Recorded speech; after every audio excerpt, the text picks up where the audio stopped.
and welcome back to another episode of Plastic Podcast, the show that tells the science and the story of our relationship with plastic.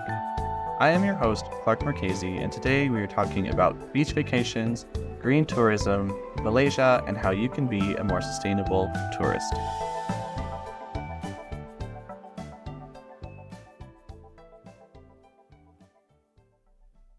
Okay, I will start this episode by saying that I went on a small summer holiday a couple weeks ago. And before I went, I was deep into making this podcast and learning all about plastics. So naturally, I started to think about what my footprint would be as a tourist, and also just tourism and plastic more generally.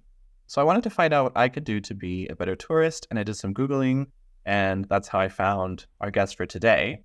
But what I also found was that plastic and tourism are actually very interlinked issues, and data tells us that we consume more plastic when we're traveling than we do when we're at home.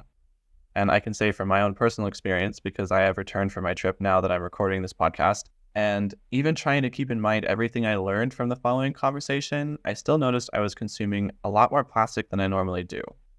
And this sort of reinforces one of the themes that came through in the interview, which is while tourists' best efforts to reduce their consumption is important, it's also important to address the tourism sector as a whole more structurally to make it more sustainable.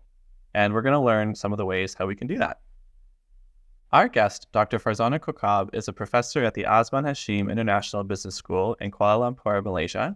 Dr. Quoquab has a range of research interests, including consumer behavior, green marketing, sustainable development, and tourism. She's been working on a series of research projects that try to understand the intersection and impact of plastic and tourism.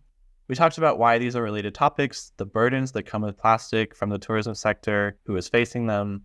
We also talked about each of the major actors in this space, including us, and what they can do to reduce the plastic impacts of the industry. Without further ado, let's get started.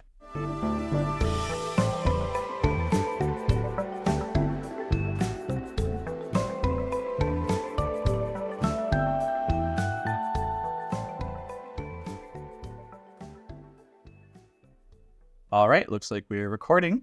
Well, first of all, welcome to the show. Maybe the first question I have for you is if you could just tell us a bit about yourself and about your research.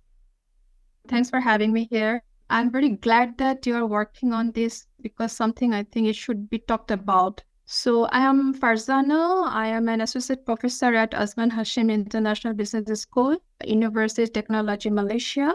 My research interests actually basically green and sustainable marketing, green tourism, and also social marketing. Okay, it's great to have you here. So green tourism, I guess, could probably involve a lot of things. Can you tell us how or when plastic started to be something that you looked at specifically in that umbrella? So what happened is that I have been working on green marketing related issues since 2016. And then 2017, the Selangor state government here banned the use of single-use plastic in all supermarkets. So of course, at the beginning, it was very, inconvenient, uncomfortable to start with this practice. So I was quite curious to know why it is so. So since then, I actually started to work on plastic issues. And then in 2023, I was editing one book. It was about plastic, actually, the socially responsible plastic. Is it possible? So then I and my then students was just wanted to work on some, bibliometric analysis to see what are the present research status on this particular topic. So that's how I started. I have already one edited book on plastic. I have 4 book chapters and 2 papers, research papers about plastic and tourism. Yep.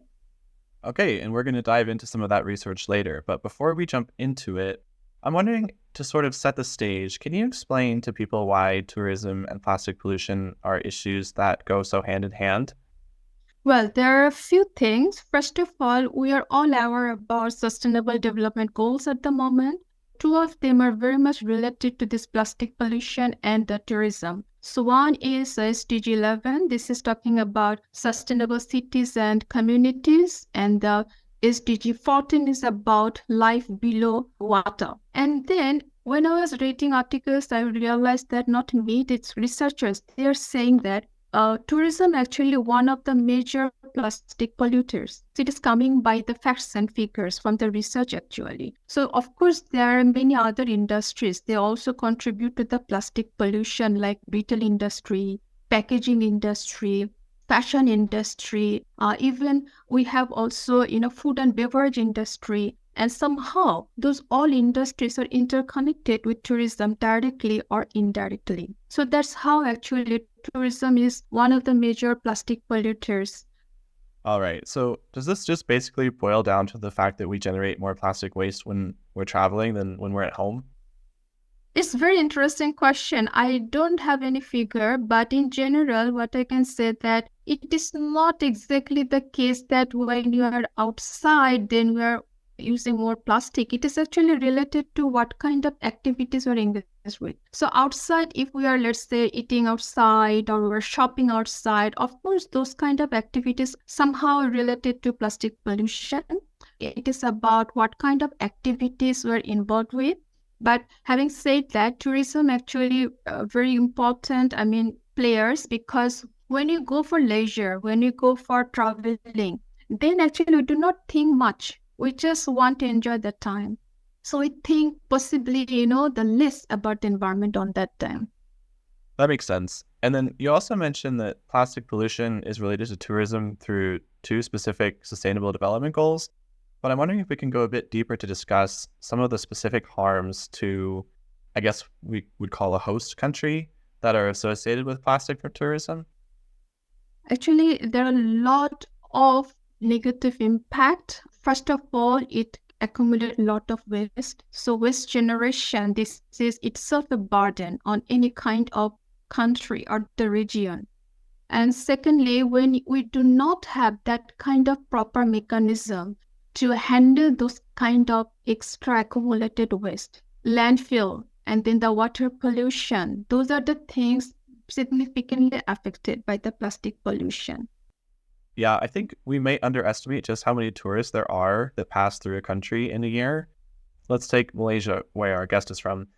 The population of the country as of 2022 was just under 34 million, and in 2023, according to Statista, the country welcomed 20 million tourists. So that's over half of the nation's population coming in for, let's say, a week or so, making all this garbage and then leaving again. Just next door is Thailand, which is a major destination as well. Its tourism numbers took a major dip during the pandemic, obviously, but they are starting to kick back up. And in any case, before COVID in 2019, the country received just under 40 million tourists. So that can be a major extra burden on a country's infrastructure. This is one aspect. Second aspect is that economic side. When we want to handle or to manage the waste, so that is actually extra burden to the economy. So you have to spend a lot of money, and sometimes even we want to spend money, but we don't have that kind of technology. Right. Not only do you have all this extra added waste to deal with, you also have to pay to manage it. Again, research saying that certain areas when there are a lot of plastic pollution, so environment get polluted. So some tourists are very health conscious. They are not going to visit those kind of places. So many countries, they're losing particular group of tourists, and that is also affecting the economy somehow. So there are actually a multifaceted problem associated with economic aspect, societal aspect, environmental aspect. And of course, tourism sector, they're also suffering when there are a lot of pollution. I did some looking into this as well, and I found in a news article put out by the Sustainable Seas Trust, which is a scientific body in South Africa. There was a recent study in Cape Town, which is also a destination that relies heavily on beach tourism, that found that plastic litter on a beach can, I'm going to quote now, is associated with a 97% loss of economic value derived from beaches, and litter in densities more than 10 large items per meter, such as bottles, shopping bags, food containers, can deter 40% of foreign tourists and 60% of domestic tourists from returning to Cape Town, so the city itself suffers. This loss is equated to billions of rand, which is the local currency, each year to the local economy. I'll link the article that explains this in the show notes. I will remind some listeners of a recent episode we had with Rachel Karasik about putting plastic into context.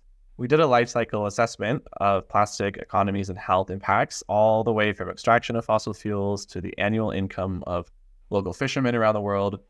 And this also applies to people working in the tourism industry in these coastal environments. They're all the way at the end of the plastic life cycle, but the economic impacts are still there. And I suppose that cities or regions or areas with higher traffic of tourism will be more impacted than, places that don't receive a lot of tourists. But among the places that do, I'm wondering, do we see any regions that are impacted more heavily than others? Yes, certainly. Based on the research again, the most vulnerable places basically coastal and marine tourism. So those are the places are mostly polluted by the plastic. That makes sense, not only because of all the ways we know that plastic affects the ocean, but also if the ocean is a destination's main attraction, as it were, if it becomes polluted, then that will deter people from coming. So then I guess the question becomes, because some places are economically reliant on tourism, how do we move forward in a way that reduces tourism's contribution to plastic pollution? It is such a multifaceted problem, and therefore the responsibility actually not only for one particular party per se, it should be all stakeholders take part in it. So who are the stakeholders? Many. First, tourists. Second, government and the policymakers. And then also we have responsibility from the researchers who are working on this kind of issues. So actually, all three need to work together side by side. Let's say if I'm a tourist and I'm thinking that what I'm using, what I'm buying, what I'm consuming, and also how I'm doing it. So when I'm responsible, then actually a lot of burdens actually already removed from the shoulder of the government and the policymakers. My choice will tell that I am a responsible consumer, and my actions will prove that. And if not one person, if many people are doing it together, then actually it is creating a better world.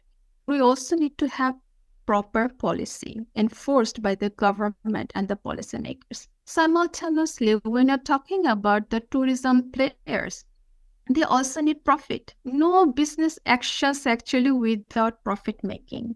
So they need support from government. So for example, I am a tourism players and I am trying to have, for example, instead of plastic, some alternatives. So the alternative of plastic sometimes is expensive. If you're talking about jute, if you're talking about cloth, if you're talking about durable plastic, those are actually expensive than single-use plastic. So when I'm trying to use those kind of materials for my products that I'm going to sell to the tourist, so then that actually increasing my cost. So why I will take that effort if I am not getting profit, so if I'm not getting support from the surroundings? Got it. So the businesses in the tourism sector may need support from the government to help them make a shift towards sustainability. And that could look like a lot of things, could be subsidizing more sustainable materials, for example. And, this also gets back to a conversation we've had in a lot of different ways on the show about how to strike a balance between the responsibility of individuals, stakeholders, government bodies, corporate actors. And I think the answer always has to be it's got to be a collaboration of sorts. I think as individuals are concerned, if we're going to be tourists ourselves, just having an awareness that by nature of being far from home, we will produce more waste than we would otherwise. But one of the actors that you also mentioned is the researchers. So I'm curious what sorts of research is out there on this topic, what sorts of research still needs to be done on this topic, which I know is the topic of your research, in fact. And I know you published one paper that was sort of trying to survey all the research that has been done. Can you tell me about what we know from the literature on this topic? It was just a simple bibliometric analysis. We just tried to see what are the work is going on this topic. And then we realized that a simple bibliometric analysis, we found that a few countries, they are more advanced on this topic. They're working on this. One is Australia, Spain, Brazil, and China. Of course, the UK, US, they are also working on it, but they're after these four countries. But this data based on 2023, it is 2024, so it might be changed by now. Then we found that the journal that is working on this topic most basically Marine Pollution Bulletin. And we found that the topic, the researchers working more basically plastic litter accumulation, marine pollution, and human health. And also we realized that most of the paper, they are talking about the blame game. plastic is the culprit. But less articles or research coming out by saying how we can solve this problem. We need to do more. We need to do more practical research. We need to see how we can solve the problem instead of just saying, keep on saying it's bad, it's bad, it's bad. We also need to see how we can help. Right. And also one thing that comes up a lot is the need to shift away from these end-of-pipe solutions, as it were. But, in the meantime, there is still a lot of plastic to deal with. So I'm wondering if there have been any effective policy interventions that you're aware of, or any success stories that you can share in addressing tourism's contribution to plastic pollution sort of before it enters the environment? Actually, there are many.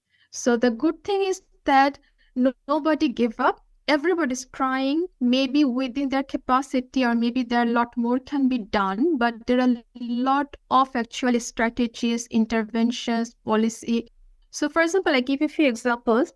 In June 2022, the Maldives have introduced another plastic ban strategies targeting to just ban the single-use plastics. In 2020, several municipalities in the Philippines have implemented plastic bans. In July 2019, Bali in Indonesia has taken a strong stance. They have a slogan like "One Island, One Voice," and then they include local government regulations, community engagement, and significant effort to reduce plastic waste. In Sri Lanka, it is another interesting example actually. They introduced waste management solutions like converting plastic waste into eco-friendly bricks. It's very interesting actually. And also in Thailand, because their major income come from the tourism, they also introduced plastic waste management roadmap. It includes policies to reduce single-use plastic ban. And as I mentioned earlier, in Malaysia also in 2009, Penang, one of the states, started actually to ban the single-use plastic in supermarkets, basically. And then it started at different states, and now it became a common phenomenon. So those are the very actually successful stories in my opinion. Though we can do a lot more, but those are also something very promising. Okay, thank you for sharing those. Well, as we start to close out, I want to ask you if you have a message for stakeholders in plastic tourism about their role in addressing this problem, be it tourists themselves, businesses and the government, any message you'd like to leave with them? Yeah, I have messages for three parties involved. First of all, tourists, I will say that don't play the blame game, be responsible, because if we are responsible individually, we can actually have a better world. I have messages for the government and the policymakers for doing few things, as I name it, like collaborate, invest, invent, empower, and enforce. So collaborate meaning collaborate with different parties, different agencies who can help, who can have better technologies, better facilities, better support, better thought process, better ideas. Invest, because without investment, we cannot have proper technology, neither to have waste management, not to actually think about alternative to plastic solutions.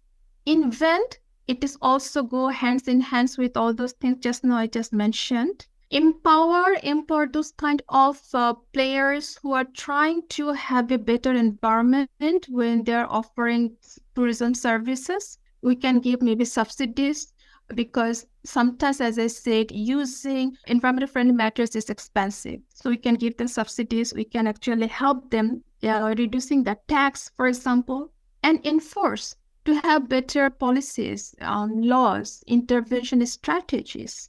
And for the researchers, I also have a message, researchers like me including, that be practical. So these basically are my messages for these three different parties involved. Okay, well, thank you so much. The last question I would have for you then is, where can people find you and follow your work?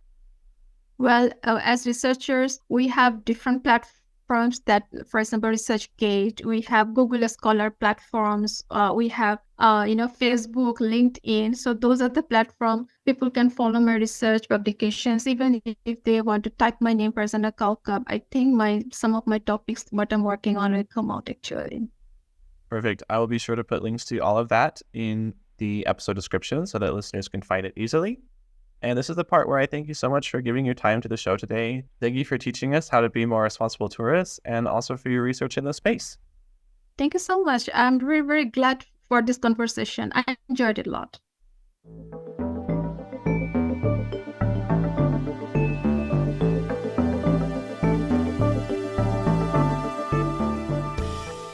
You've been listening to Plastic Podcast. You can find more information about this week's guest and links to their work in the episode description. Cover art for the show was done by Laurel Wong, and the music you're listening to was done by Tadeo Cabellos. I am your host, Clark Marchese, and this episode was produced, written, and engineered by me.